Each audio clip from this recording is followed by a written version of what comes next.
This CoinWeek Podcast is brought to you by PCGS, the gold standard in the rare coin grading industry. Visit PCGS.com to learn more. Were Morgan dollars about to be minted in 1964? We find out by talking to Q. David Bowers next on the CoinWeek Podcast.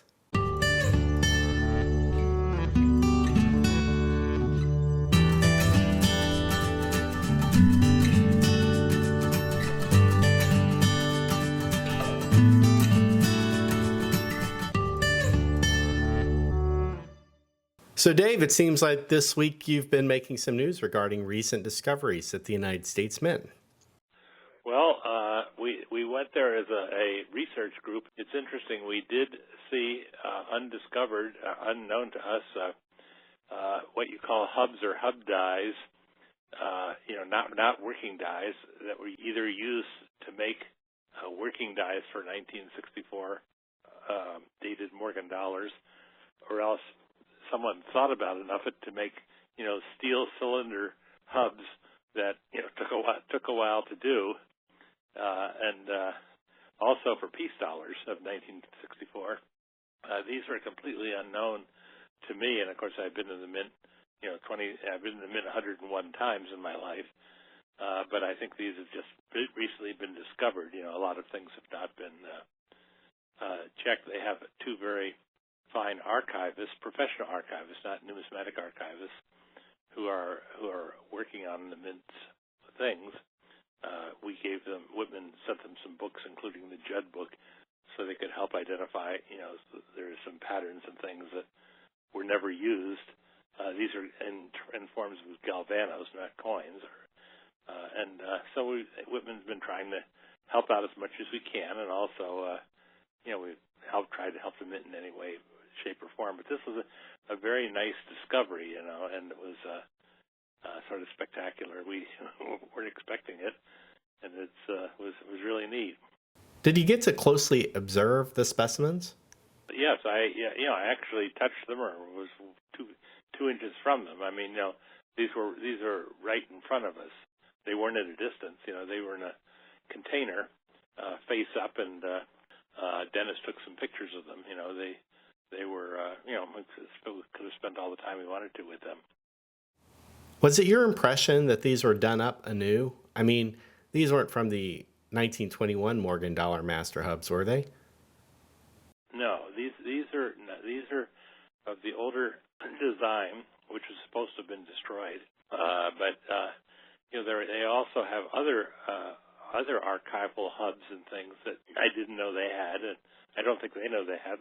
They probably haven't been completely cataloged yet, but they, the mint did, in its infinite wisdom, make backups in case they needed to use them, so they didn't have to start all over again. But in 1964, and I have seen no documentation of this. There probably is documentation somewhere, but not sorted. There must be something saying, okay, person A, will you make up hubs for a 1964 peace dollar and a 1964 Morgan dollar? We don't know what we're going to do, but it's easier to use an old design or something like that, I mean, is it your impression that they wouldn't have gone into the production of Morgan dollars without authorization from Congress allowing that? Well, I mean, I suppose the mint could have, you have to make working dies, then you'd have to put them in a coining press. Then you'd have to, the mint all the time makes, trial impressions of different things to see how they look. Whether this was done, I don't know, but I know in talking to Frank Gasparo, who was a good friend of mine for many years, he never mentioned these. Of course, I didn't ask him about them, but if it had been something that was important, and Frank Gasparo was there at the time, and he was an assistant, and of course Gilroy Roberts was the chief engraver at that time. And I did not know Gilroy Roberts. I met him, but I think if they had been important, where they had actually made some and held them in their hands and so forth, he would have known about it, or he would have mentioned it, because I certainly have asked him 101 different questions over the years. So my guess is these were made up on a routine basis with the idea they wanted to make some more silver dollars. Because no silver dollars had been made since 1935, and there was a call for them, like from the Las Vegas casinos and things.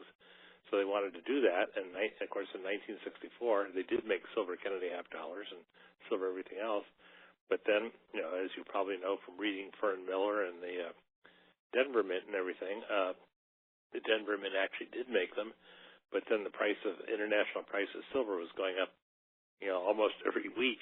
And so they said, okay, we're not going to release them. And the dies to make the 1964 peace dollars in Denver would have been made in Philadelphia, and a D stamped in them individually.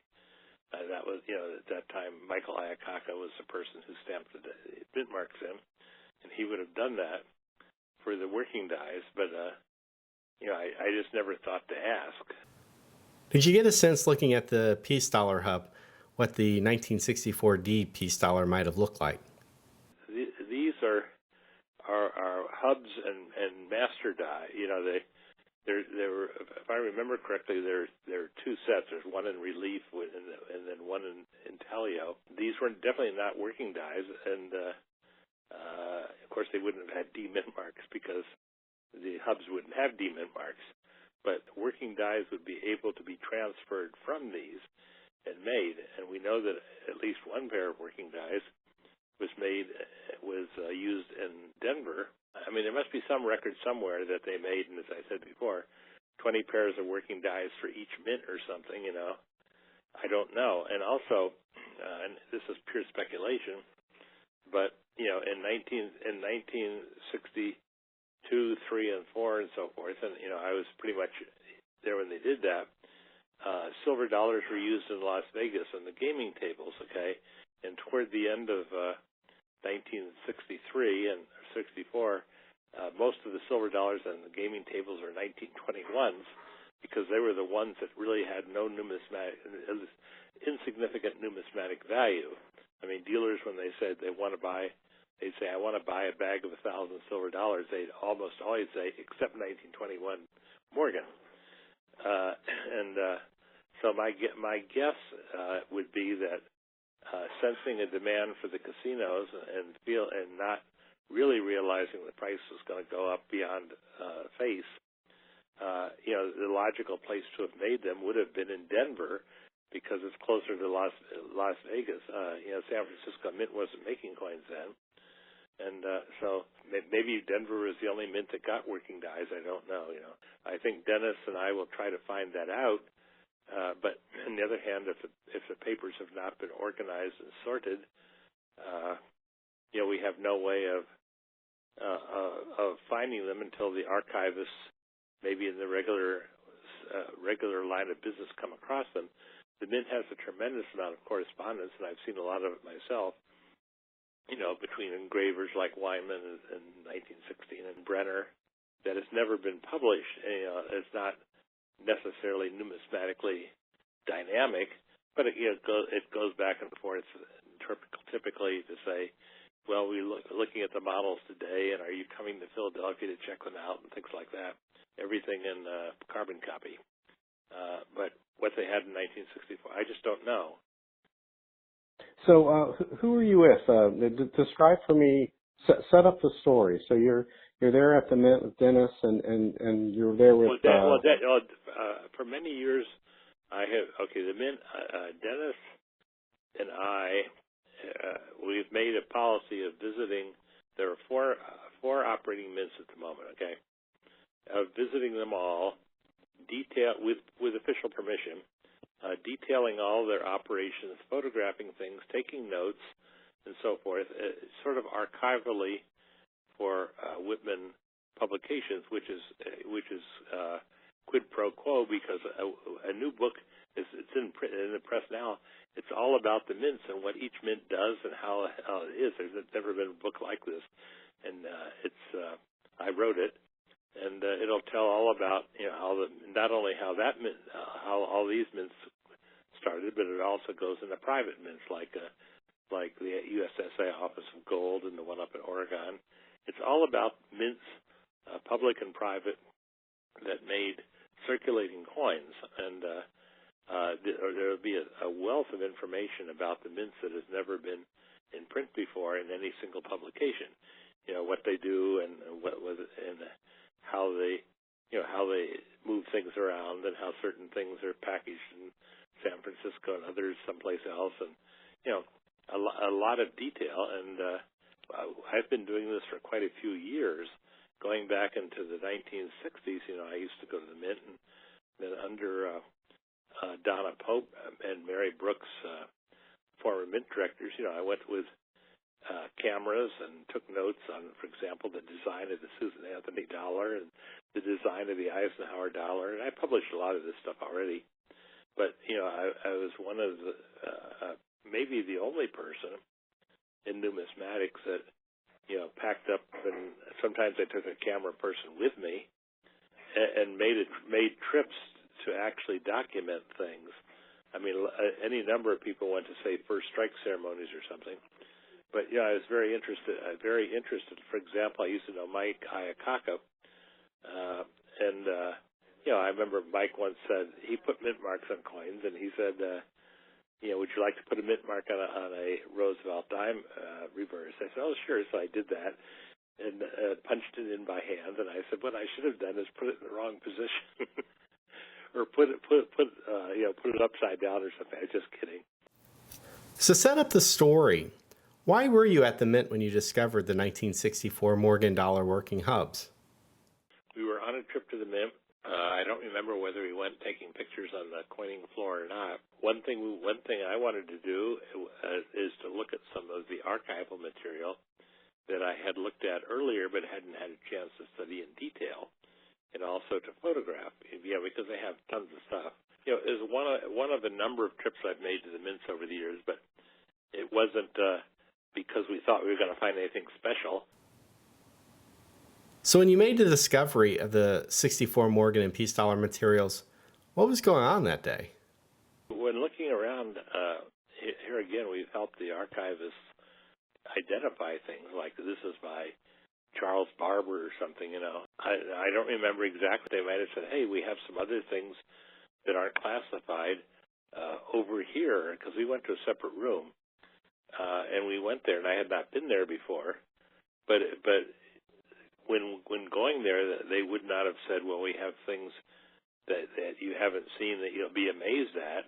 They just said, well, we have some more things over here. It was very very low key, and we pointed out to them, the archivists, that these, when they got to these, they wanted, if they write them up and photograph them and so forth, they'd be happy to help them with some technical information. I mean, ideally for the Mint and the Mint history, if they ever puts this on the internet or something, it'd be nice to know, for them to know what was going on. The archivists who are professional archivists, like you would call a professional archivist by looking in, say, asking a museum for a reference or something, are not they're very fine ladies, but they're not numismatists.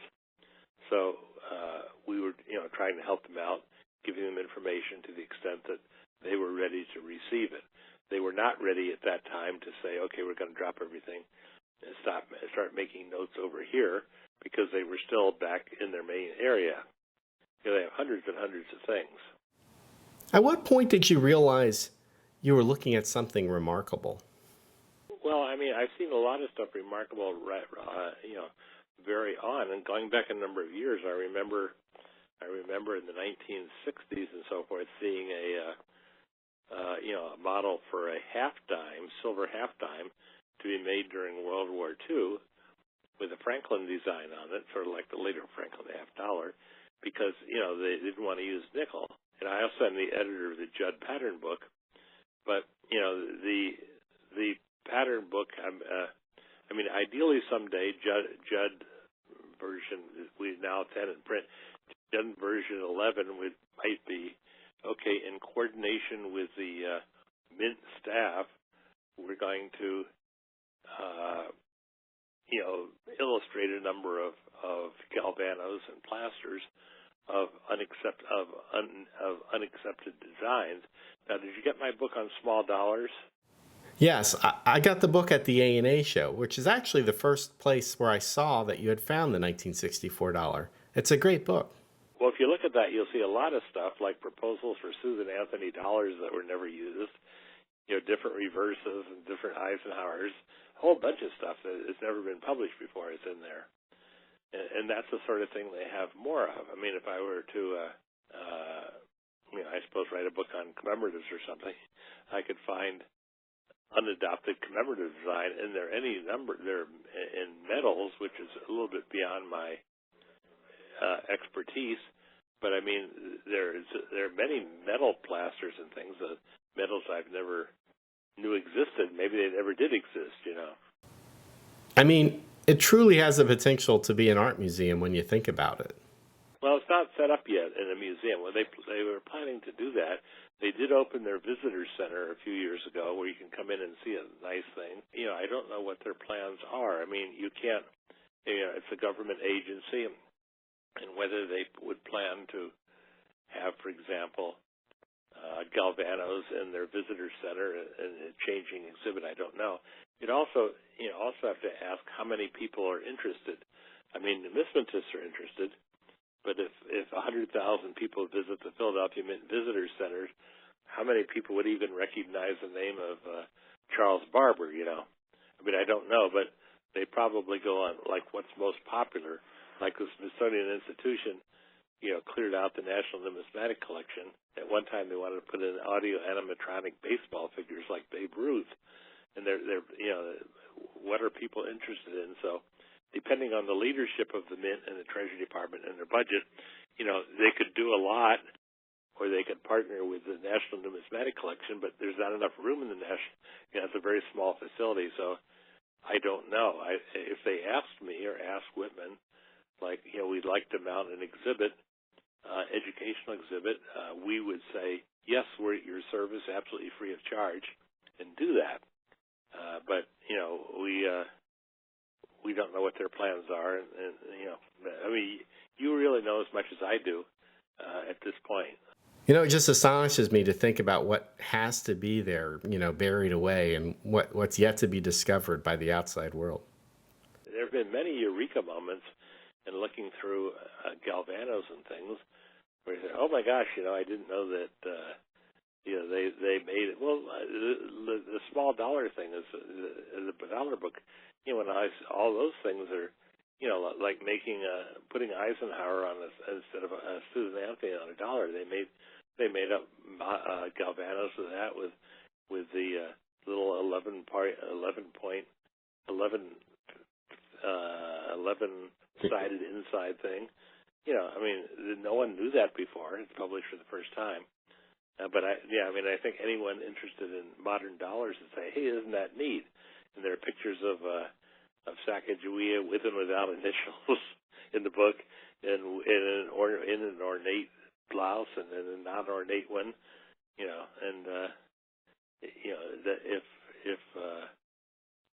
someone had motivation, well, put it this way: if I had a month to spend down there with a camera person and a note taker, and there would be a market for the book, you could put out a 500-page book on interesting mint, proposals, trivia, things that never were, whatever.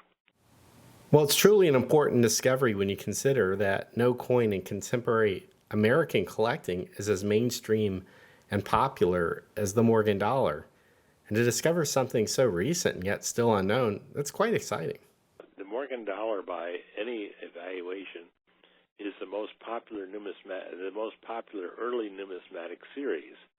I mean, it's probably not as popular as modern Lincoln cents, but any older numismatic series, it outshines Barber coins, Liberty-seated coins, Indian cents, you name it. And also because they're available, there are nearly 100 different basic varieties available, most of which are available in mint state. They're immensely popular. I mean, the guidebook of Morgan dollars, which is about to come out, is I think the 5th edition or whatever it is, but countless thousands of copies have been sold. If it had been a guidebook of 20-cent pieces or something, probably half the first printing would still be in storage, So Morgan dollars are very, very popular. So anything having to do with Morgan dollars is much, much more popular than something having to do with, like, say, half dimes or whatever. Well, I'm pretty sure that the upcoming edition of the Bauer's Guide to Morgan Dollars is going to be a great seller, not least of which will be due to this discovery. We really appreciate your interest, by the way. It's really remarkable how interested you are to, scout out stories and track things down. I mean, you are a real asset to numismatics on your own. Well, Dave, I'm flattered you'd say that, and thank you. And also, thank you for bringing this story to our attention and spending some time this afternoon as our guest on the CoinWeek Podcast.